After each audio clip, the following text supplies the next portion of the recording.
السلام علیکم۔ اگر آپ ہمارے چینل پہ نئے ہیں تو اس کو سبسکرائب کر لیں اور بیل آئیکن کو پریس کرنا مت بھولیے گا تاکہ ہماری ہر آنے والی ویڈیو کا نوٹیفیکیشن آپ کو مل سکے۔ میری ماں روزانہ ہی نہ جانے رات کی 12 بجے اٹھ کر کہاں جاتی تھی۔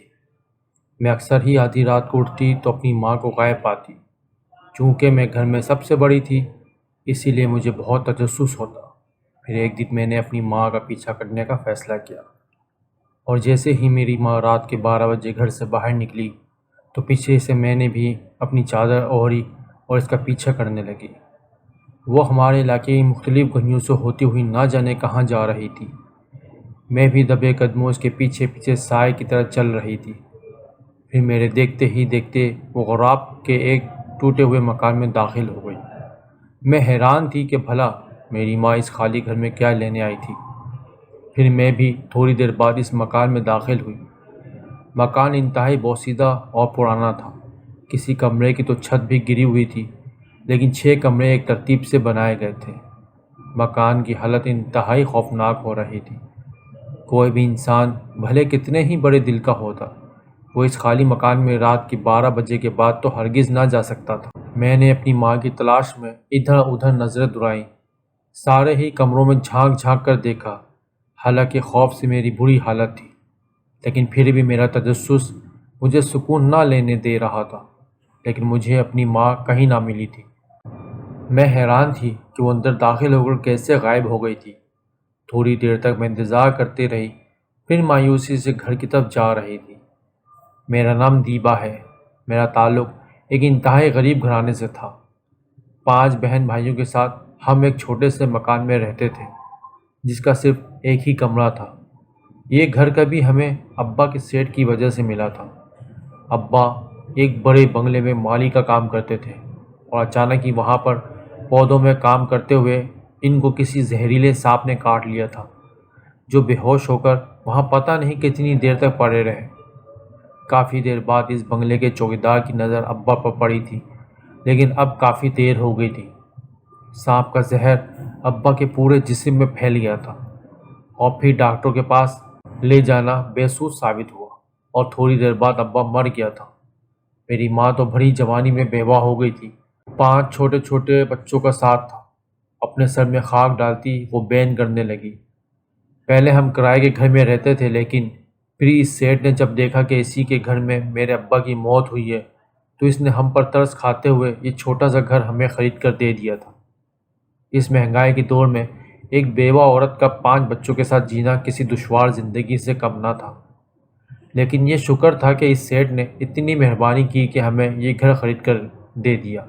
اب ہم روکھی سکھی کھا کر اسی گھر میں گزارا کر لیا کرتے تھے، ورنہ اگر ہم کرائے کے گھر میں رہ رہے ہوتے تو شاید سڑکوں پر سوتے۔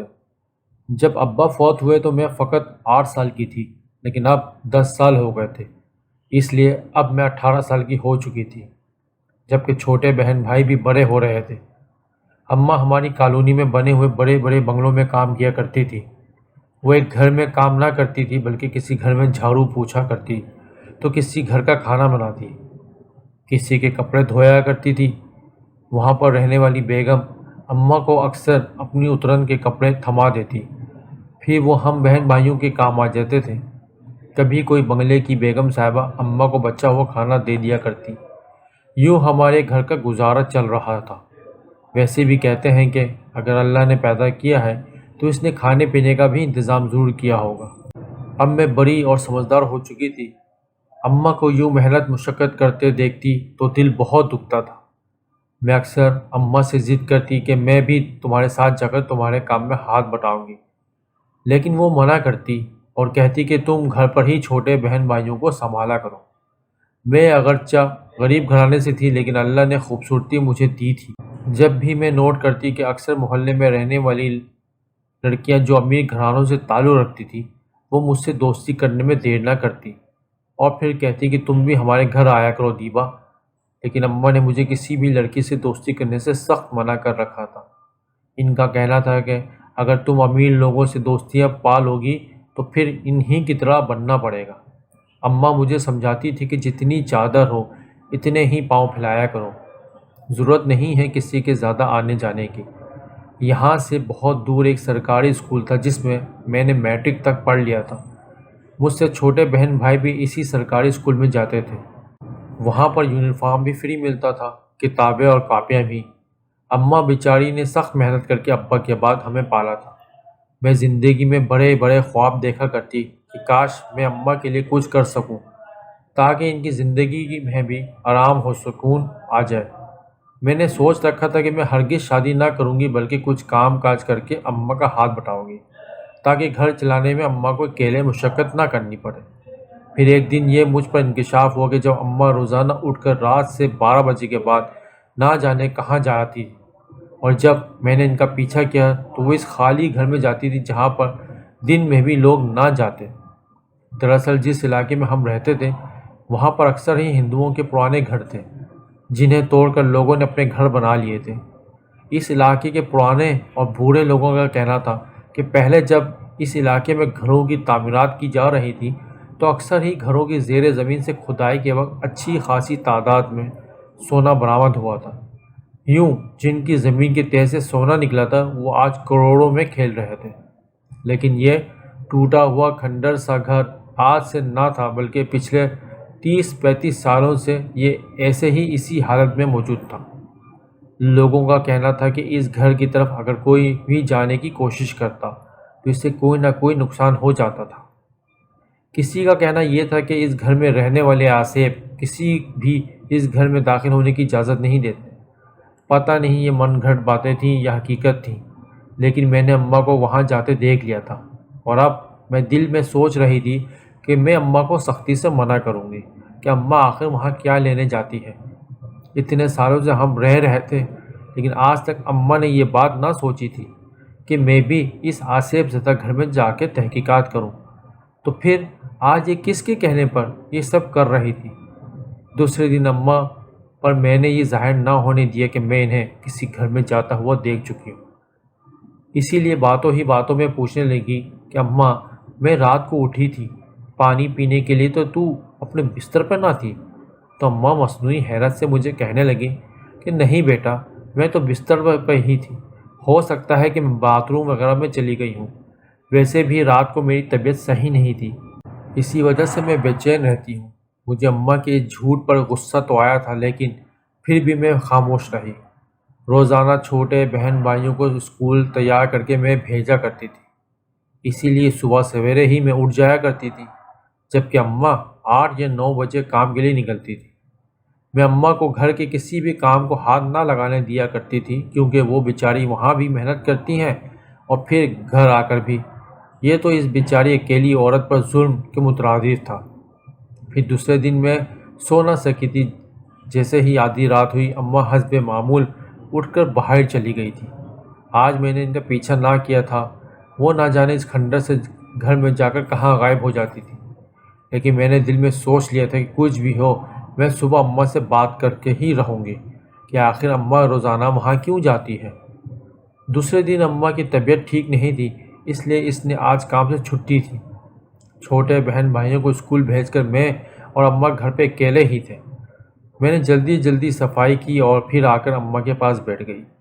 پھر اماں سے کہنے لگی کہ اماں تجھ سے ایک بات پوچھوں؟ اماں کہنے لگی کہ تجھے پوچھنے کی ضرورت ہے، پوچھ لے جو پوچھنا ہے۔ پھر میں نے دل مضبوط کر کے اماں سے کہا، اماں میں جان چکی ہوں کہ تو روزانہ رات کے 12 بجے کہاں جاتی ہے، اب مجھے سچ بتا دے کہ آخر تو وہاں روزانہ کیوں جاتی ہے، اور اگر تجھے کچھ ہو گیا تو پھر ہم سارے بہن بھائیوں کو کون دیکھے گا؟ آخر تو اتنا خطرہ مول لے کر وہاں جاتی ہی کیوں ہے؟ میں نے اکٹھے 3-4 سوال اماں سے پوچھ لیے تھے۔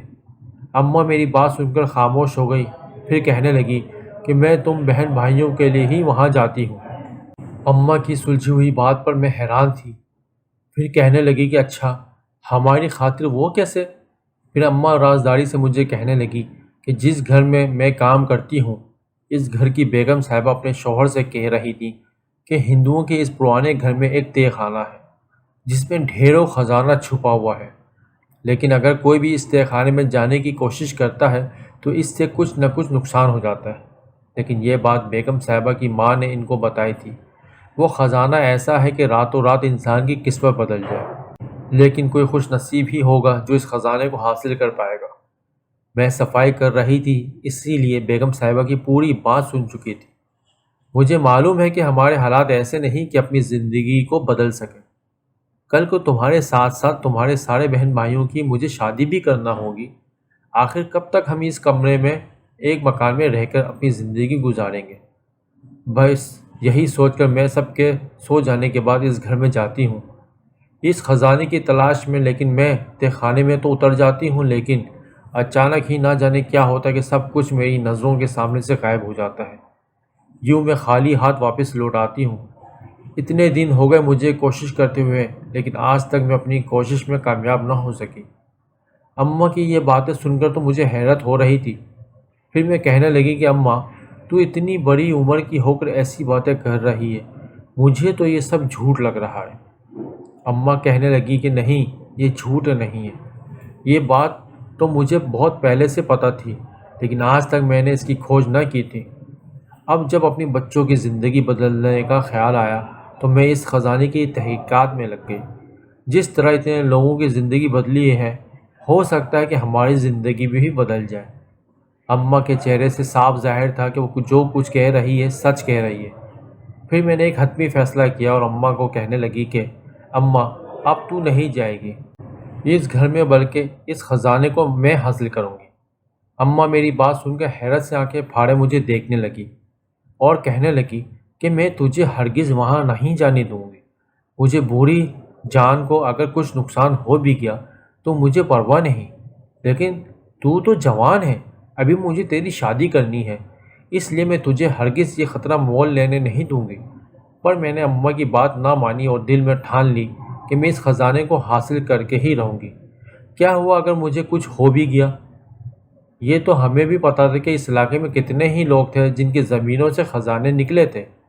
ہو سکتا ہے کہ اس کھنڈر گھر میں رہنے والے کوئی جنات ہوں جو اپنے خزانے کی حفاظت میں وہاں پر موجود ہوں۔ میں یہ ساری باتیں سوچ رہی تھی، لیکن میں نے اپنے دل پہ پکا فیصلہ کر لیا تھا کہ میں وہاں ضرور جاؤں گی۔ دوسری رات کو اماں جیسے ہی باہر جانے لگی، میں نے اماں کو آواز دے کر روک لیا تھا۔ اماں پیچھے مڑی اور حیرت سے مجھے کہنے لگی کہ میں نے تجھے منع کیا تھا، پھر بھی تو باز نہیں آئی۔ اماں جو چادر اوڑھ کر کھڑی تھی، میں نے ان سے چادر لے لی اور وہ کہنے لگی کہ اماں، اب تو گھر پہ ہی رہے گی اور میں وہاں جاؤں گی۔ تو فکر نہ کر، مجھے اپنی کامیابی کا یقین ہے، دیکھنا میں اس خزانے کو لے کر ہی واپس آؤں گی۔ اماں میرے فیصلے کو سن کر شدید پریشان نظر آ رہی تھی، لیکن میں نے انہیں گھر پر روکا اور خود باہر آ گئی تھی۔ سنسان گلیوں میں چلتے ہوئے مجھے ذرا بھی ڈر نہ لگ رہا تھا، کیونکہ بس میرے دل میں یہ خواہش تھی کہ کچھ بھی ہو میں اس خزانے کو حاصل کر کے اماں کے سارے سپنوں کو پورا کر دوں۔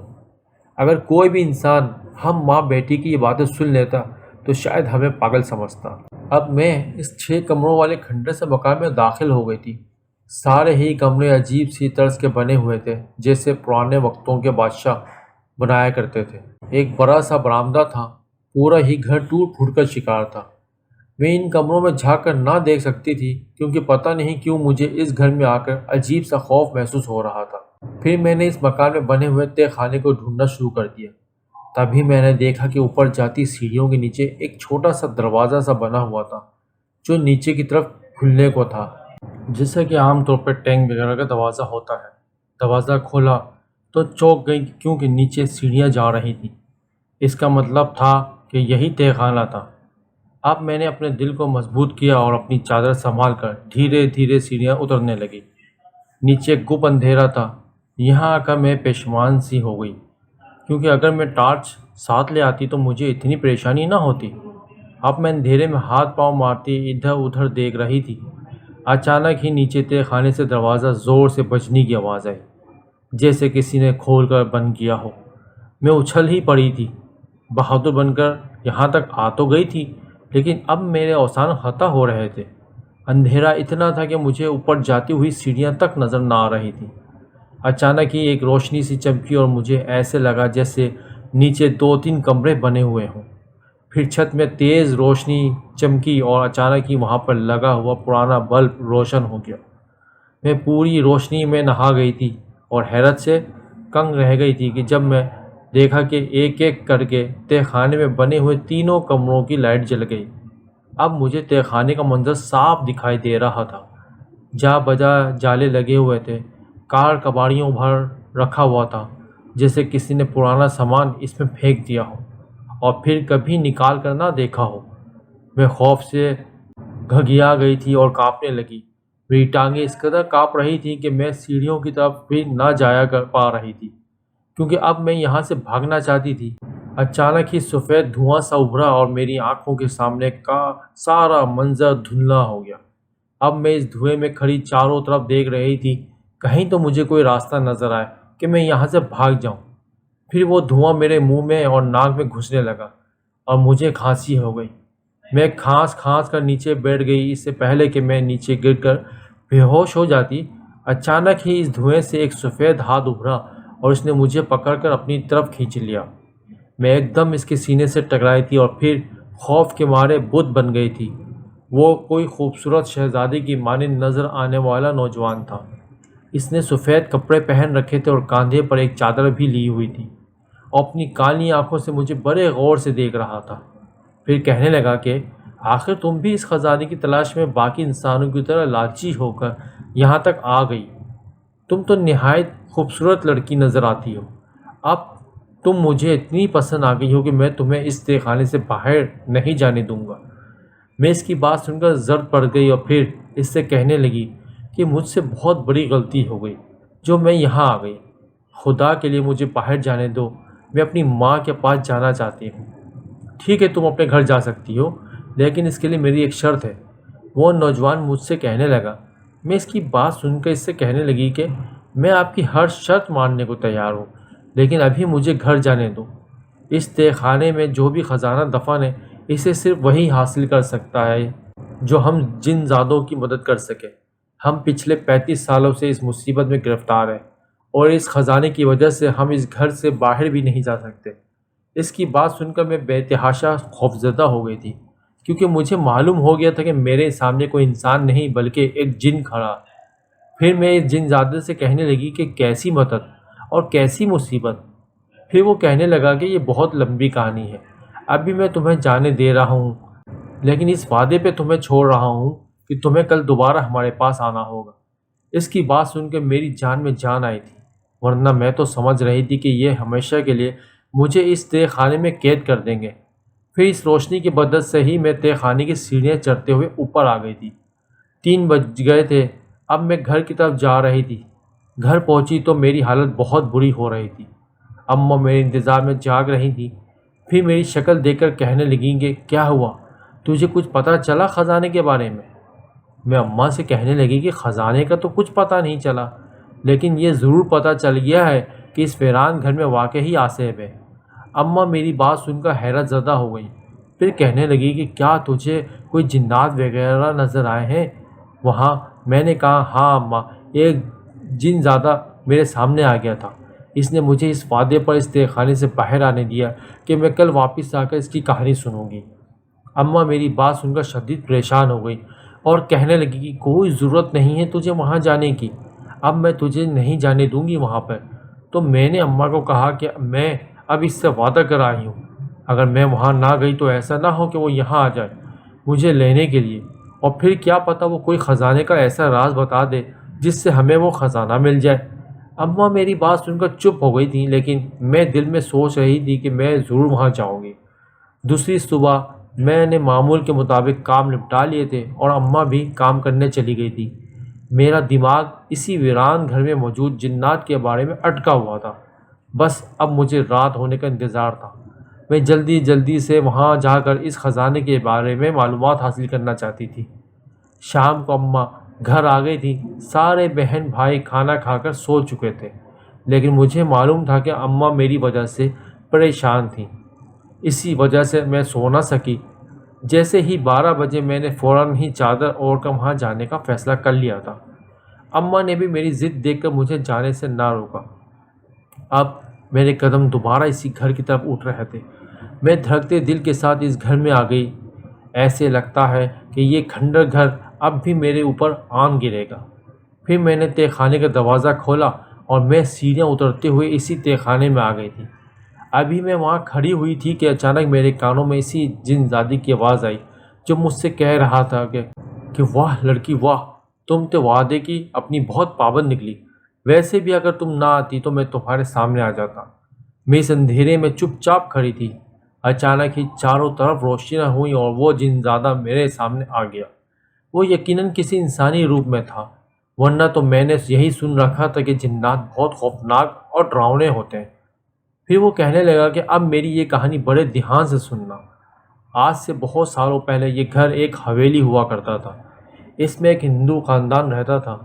پھر اچانک ہی آزادی کا شور ہوا اور اس گھر میں رہنے والے ہندو نہایت پریشان رہنے لگے۔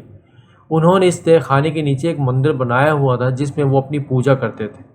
چونکہ ہم بھی شروع سے ہی اس گھر میں رہتے آئے ہیں تو ہم نے یہاں رہنے کی عادت ہو گئی تھی اور ہمارے بارے میں وہ ہندو خاندان جانتا تھا۔ لیکن جیسے ہی حالات خراب ہوئے انہوں نے فیصلہ کر لیا کہ وہ یا یہ گھر چھوڑ کر یہاں سے چلے جائیں گے۔ جس طرح وہ اس مندر میں پوجا پاٹ کرتے تھے اسی طرح ہم نے بھی اس مندر میں بسیرا کیا ہوا تھا۔ اس گھر کے باہر برابر میں ایک بہت بڑا بنگلہ تھا جہاں پر مسلمان خاندان بستا تھا۔ دونوں کے آپس میں گہرے تعلقات تھے۔ جب حالات زیادہ خراب ہو گئے تو ہندو خاندان نہایت ہی پریشان نظر آنے لگا۔ پھر انہوں نے یہ فیصلہ کیا کہ ہم اس حویلی کو چھوڑ کر چلے جائیں گے، لیکن اس حویلی میں ان کا بہت سا خزانہ موجود تھا اور اتنے خزانے کو ساتھ لے جانا ان کے لیے ممکن نہیں تھا۔ یوں اس پریشانی میں کئی دن گزر گئے لیکن اس بات کا کوئی حل نہ نکلا تھا۔ پھر جب اس مسلمان گھرانے کے سربراہ نے اس ہندو گھرانے کے سربراہ کو یوں پریشان دیکھا تو پھر انہوں نے ساری بات بتا دی کہ ہم کس وجہ سے پریشان ہیں اور ہم اپنی قیمتی دولت نہ ساتھ لے جا سکتے ہیں اور نہ ہی یہاں چھوڑ کر جا سکتے ہیں۔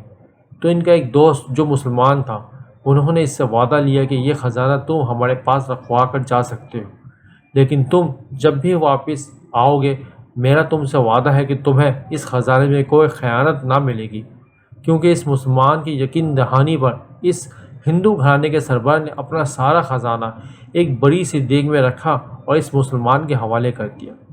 وہ یہاں سے رخصت ہو گئے تھے لیکن جاتے جاتے بھی انہوں نے یہ کہا تھا کہ میں اس خزانے کو واپس لینے ضرور آئیں گے۔ پھر دونوں خاندانوں نے آپس میں آخری ملاقات کی اور یہاں سے رخصت ہو گئے۔ اس حویلی میں رہنے والے جب چلے گئے تو گویا اس حویلی کی ساری رونقیں بھی اپنے ساتھ لے گئے۔ ہم جو اس مندر میں شروع سے ہی رہتے آ رہے تھے اب وہ مندر بالکل ویران ہو چکا تھا۔ وہ نہ صرف ہندو انسانوں کی عبادت گاہ تھا بلکہ ہم بھی وہاں پر عبادت کرتے تھے۔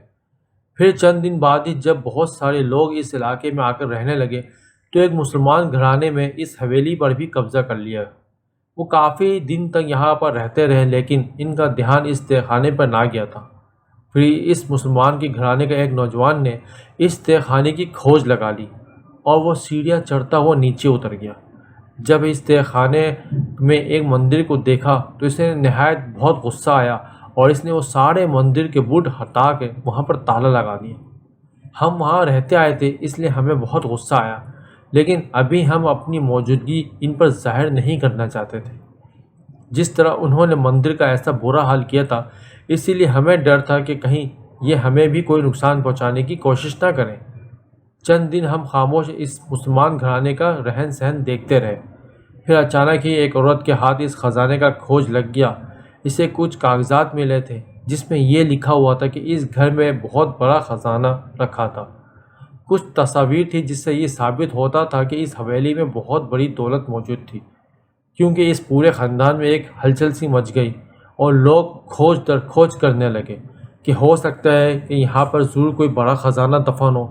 ویسے بھی اس علاقے کے جتنے بھی گھر تھے سب ہی کے زیر زمینوں سے کچھ نہ کچھ نکل رہا تھا۔ یوں اس حویلی میں رہنے والے اس مسلمان گھرانے نے اس پوری حویلی کا فرش کھود ڈالا۔ جب انہیں کچھ بھی نہ ملا تو وہ نہایت ہی غصے میں نظر آنے لگے، لیکن جس پڑوسی مسلمان خاندان کے پاس وہ ہندو گھرانہ اپنا خزانہ رکھوا کر گیا تھا اب وہ بھی شدید پریشان نظر آنے لگے۔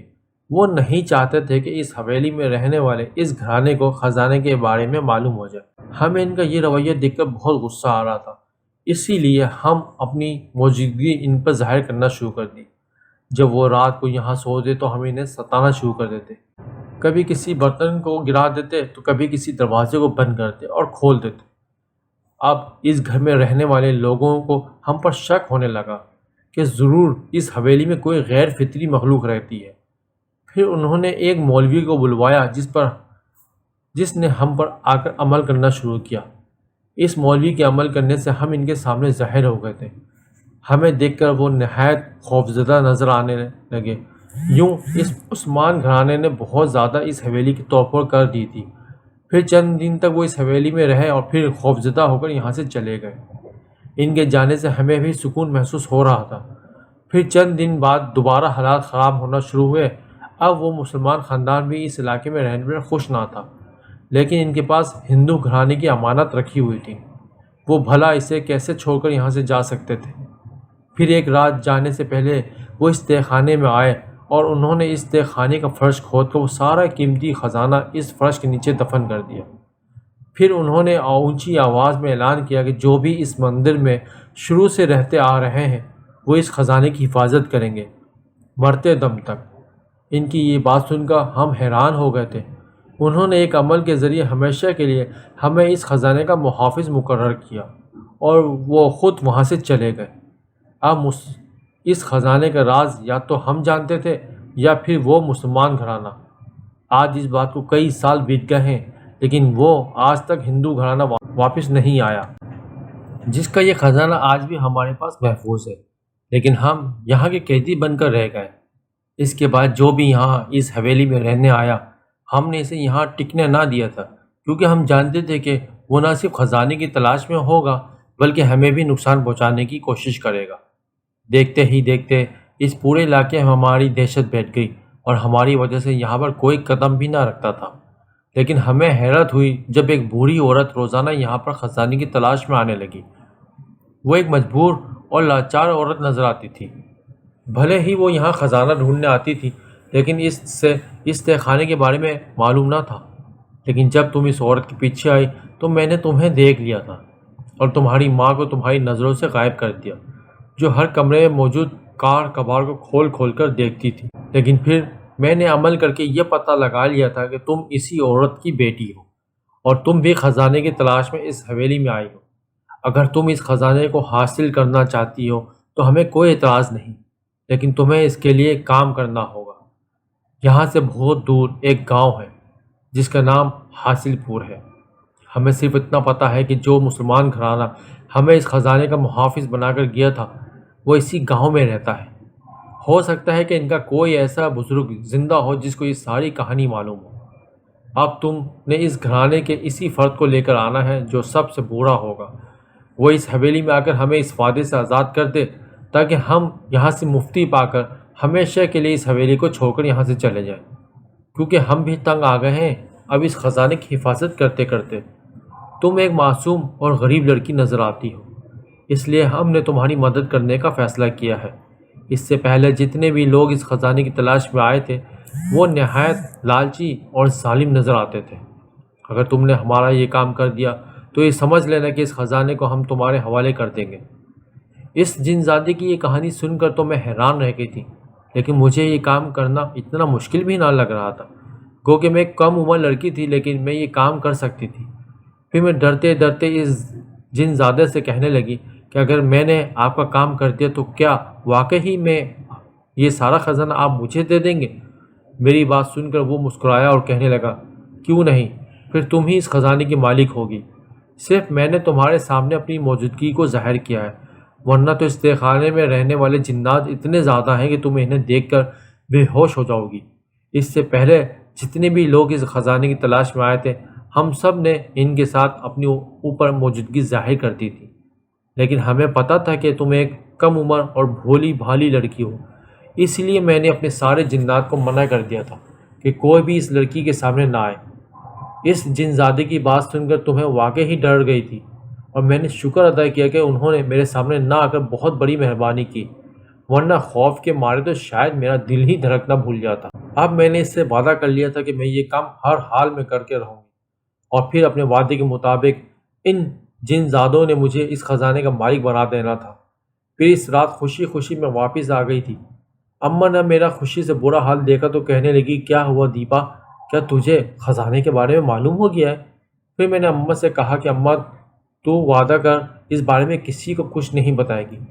مجھے پوری کہانی معلوم ہو گئی ہے، لیکن اس خزانے کو پانے کے لیے مجھے پہلے ایک کام کرنا ہوگا، اور دیکھ تو مجھے منع نہیں کرے گی اس کام سے۔ جب میں نے اماں کو پوری بات بتائی تو وہ کچھ کشمکش کا شکار نظر آنے لگی اور کہنے لگی کہ ٹھیک ہے، اگر تو کر سکتی ہے تو کر لے، میری طرف سے کوئی انکار نہیں۔ اب میں نے اپنے چھوٹے بھائی جو صرف 12 سال کا تھا اس کو اپنے ہمراہ لیا اور حاصل پور گاؤں کا پتہ پوچھتے پوچھتے ایک بس میں بیٹھ گئی۔ میں یہ سوچ رہی تھی کہ نہ جانے وہ کیسا گاؤں ہوگا اور اس گاؤں میں رہنے والے مجھے کیا سمجھیں گے کہ میں کس وجہ سے یہاں آئی ہوں۔ پورے راستے عجیب عجیب سی سوچیں میرے ذہن میں آتی رہیں۔ اماں بیچاری کو ابھی بھی تنخواہ ملی تھی، انہی کی تنخواہ سے میں نے چند پیسے اپنے پرس میں رکھ لیے تھے۔ میں ڈر بھی رہی تھی کہ کہیں کرائے کی رقم کم نہ پڑ جائے۔ ویسے بھی یہ گاؤں ہمارے علاقے سے بہت دور تھا، آج تک میں نے اکیلے سفر نہ کیا تھا۔ اب جب میں اکیلے بس میں بیٹھی تھی تو مجھے بہت عجیب لگ رہا تھا، لیکن برابر میں بیٹھی ہوئی عورتوں کو دیکھ کر تسلی ہو گئی تھی کہ چلو خواتین تو موجود ہی ہیں اس بس میں۔ پھر تقریباً 2-3 بس بدلنی پڑی، تب جا کر وہ حاصل پور گاؤں آیا تھا۔ اس جنزادے کی وجہ سے مجھے اس مسلمان گھرانے کے سربراہ کا نام معلوم ہو گیا تھا۔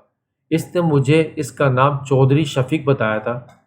اب جب میں نے وہاں سے گزرتے ہوئے ایک شخص کو چودھری شفیق کا نام لے کر پوچھا تو وہ حیران رہ گیا، پھر کہنے لگا کہ ان کا تو بہت سالوں پہلے انتقال ہو گیا، اب تو ان کے پر پوتوں یہاں پر رہتے ہیں۔ اس کا جواب سن کر مجھے مایوسی ہوئی۔ پھر میں نے مایوس لہجے میں اس شخص سے کہا کہ کیا ان کے گھرانے کا کوئی بھی ایسا فرد نہیں بچا جو سب سے زیادہ عمر کا ہو؟ تو وہ شخص کہنے لگا نہیں، اس کا ایک بیٹا ہے جو بہت زیادہ عمر کا ہے، اس کی عمر 80 سال سے بھی زیادہ ہے، وہ ابھی تک حیات ہے، لیکن آپ ان کے بارے میں اتنی تحقیقات کیوں کر رہی ہیں؟ اب وہ شخص کچھ مشکوک بھری نظروں سے مجھے دیکھ رہا تھا۔ میں اس کے سوال پر کچھ گھبرا گئی تھی، تو میں نے ایسے ہی بات بنا دی کہ وہ ہمارے بہت پرانے رشتہ دار ہیں، انہی کا پوچھنے کے لیے میں اس گاؤں میں آئی تھی۔ اب میں نے چھوٹے بھائی کو اپنے ہمراہ لیا اور اس گھر کے طرف جانے لگی جس گھر کا پتہ مجھے اس شخص نے دیا تھا۔ جیسے ہی میں نے دروازہ بجایا تو ایک سرخ اور سفید رنگت والے نوجوان نے دروازہ کھولا تھا۔ اتنے خوبصورت نوجوان کو دیکھ کر میں گھبرا گئی اور پھر کہنے لگی میں چودھری شفیق سے ملنے آئی تھی، لیکن میں نے سنا ہے کہ اب وہ اس دنیا میں نہیں ہے، کیا ان کے بیٹے سے ملاقات ہو سکتی ہے؟ وہ نوجوان مجھے اوپر سے لے کے نیچے تک دیکھنے لگا اور پھر کہنے لگا کہ وہ میرے دادا ہیں، لیکن بہت ضعیف ہو چکے ہیں، انہیں سنائی بھی کم دیتا ہے، لیکن آپ کس سلسلے میں ان سے ملاقات کرنے آئی ہیں؟ اب میرا دل بری طرح دھڑک رہا تھا۔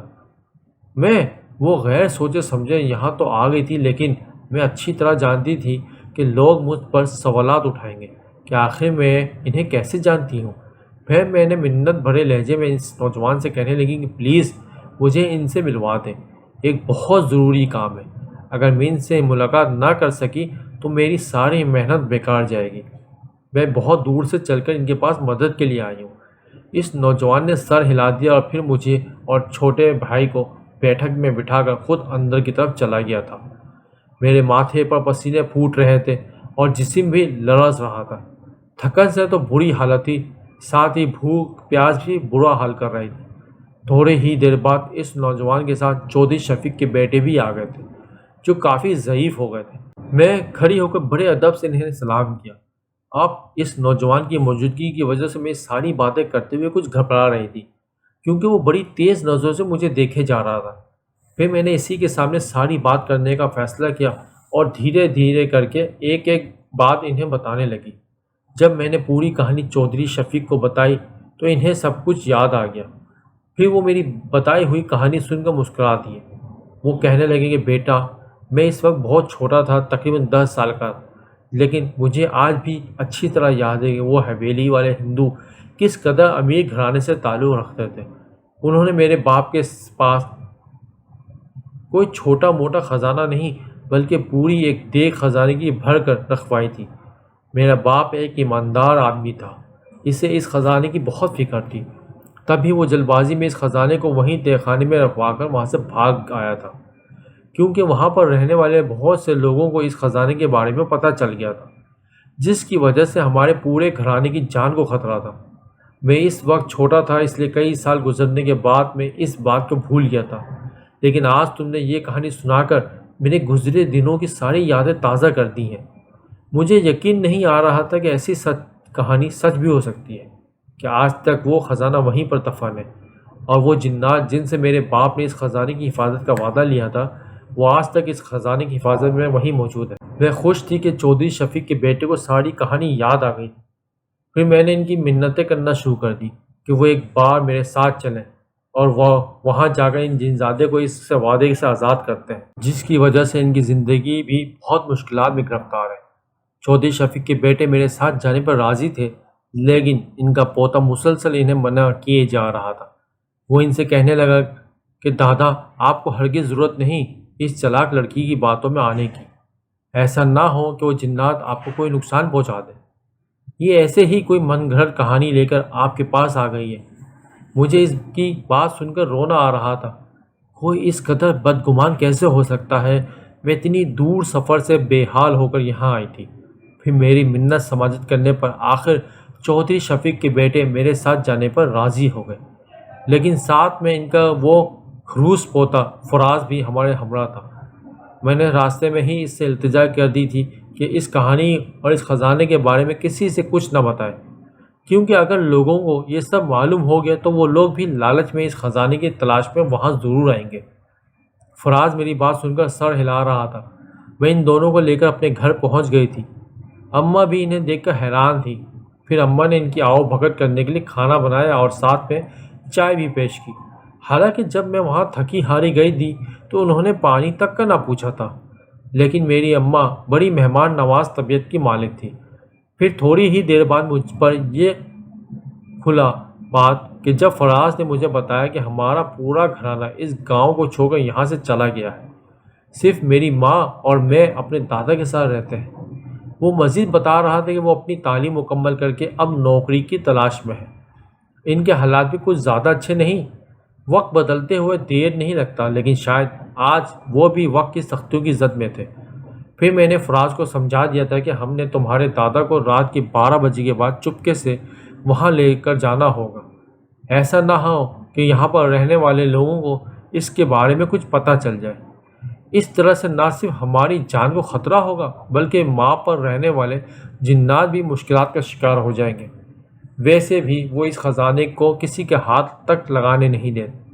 فراز میری بات سمجھ گیا تھا، لیکن اس کے چہرے سے صاف ظاہر تھا کہ وہ اس کہانی پر یقین نہیں رکھتا۔ پھر جیسے ہی رات کے 12 بجے میں، فراز اور اس کے دادا ہم تینوں اس حویلی کی طرف جا رہے تھے، جو پرانے وقتوں میں ایک شاندار حویلی ہوا کرتی تھی، لیکن آج تک ایک ٹوٹے پھوٹے کھنڈر سے کم نہ تھی۔ میری ٹانگیں کانپ رہی تھی، لیکن پھر بھی اپنی ہمت باندھتی ہوئی میں اس کے ساتھ وہیں جا رہی تھی۔ مجھے ڈر تھا کہ کہیں ان جنات کو دیکھ کے فراز اپنے دادا کو لے کر وہاں سے بھاگ جائے، لیکن جیسے ہی میں اس کے دادا اور فراز کے ساتھ نیچے سیڑھیاں اترتی تو حیران رہ گئی۔ آستہ خانے کی روشنیاں پہلے سے ہی جل رہی تھیں۔ شاید انہیں بھی چودھری شفیق کے بیٹے کے آنے کی خبر ہو گئی تھی۔ وہ ضعیف ہو گئے تھے، لیکن آج بھی وہ اس حویلی کو دیکھ کر ایسے مسکرا رہے تھے جیسے بچپن کی کوئی یاد ان کے ذہن میں آ گئی ہو۔ اچانک ہی پورے تہ خانے میں دھواں اٹھا، اور جب دھوئیں کے بادل ہمارے سامنے سے ہٹے تو میں خوف سے کانپ کر رہ گئی، کیونکہ ایک دو نہیں بلکہ کوئی 20-25 جنزادے اور جنزادیاں وہاں پر کھڑی تھیں۔ وہ سب اس انتظار میں تھے کہ کب انہیں چودھری شفیق کا بیٹا اپنے وعدے سے آزاد کرے اور کب وہ یہاں سے غائب ہو جائے۔ ان کے ساتھ ان کے چھوٹے چھوٹے بچے بھی تھے، جو بڑی حیرت سے ہم لوگوں کو یوں دیکھ رہے تھے جیسے کسی خلائی مخلوق کو دیکھا جاتا ہے۔ نہیں جانتی تھی کہ فراز کے دادا کو بھی ظاہر یہ سب دھندلا نظر آ رہا ہوگا، لیکن وہ بھی اس کہانی کو اچھی طرح جانتے تھے، اسی لیے انہیں یہ سب دیکھ کر کوئی حیرت نہ ہوئی تھی۔ تھوڑی دیر بعد ہی فراز کے دادا نے ان سب جنات کو یہ کہہ دیا تھا کہ اس خزانے کی ذمہ داری آج میں تمہیں آزاد کرتا ہوں۔ یہ سن کر وہاں پر موجود سارے جنزادے اور جنزادیاں نہایت خوش نظر آ رہے تھے۔ پھر وہی نوجوان جو زیادہ میرے سامنے آیا اور کہنے لگا کہ لڑکی، تم نے بہت اچھا کام کیا، لیکن آج جس طرح تمہارا اس خزانے میں مکمل حق ہے، اسی طرح تم ان لوگوں کو بھی حقدار بنانا ہے، کیونکہ جتنی ایمانداری سے انہوں نے اس خزانے کو اپنے پاس رکھا، شاید اس کے مثال اس دنیا کے لوگوں میں کہیں نہ ملے۔ اس تہ خانے کے فرش پر ایک طرف سفید پتھر رکھا ہے اگر تم اس پتھر کو ہٹاؤ گی تو وہاں پر نیچے ایک گڑھا ہے، اس گڑھے کی گہرائی میں ہی وہ خزانہ موجود ہے۔ ہمارے جانے کے بعد وہاں سے تم اسے اٹھا لینا، لیکن یاد رکھنا کہ یہ ایک راز کہانی ہے اور اسے ہمیشہ راز ہی رکھنا۔ میں نے اس جن ذاتی کی بات سن کر سر ہلا دیا تھا، پھر دیکھتے ہی دیکھتے ایک ایک کر کے وہ سارے وہاں سے غائب ہو گئے۔ اب میں نے فراز کی مدد سے اس خزانے کو نکال لیا تھا، پھر چپکے سے سارا خزانہ نکال کر ہم دونوں اسے اپنے گھر لے گئے تھے۔ جب میں نے گھر جا کر اس خزانے کو دیکھا تو میری آنکھیں حیرت سے پھیل گئی تھیں۔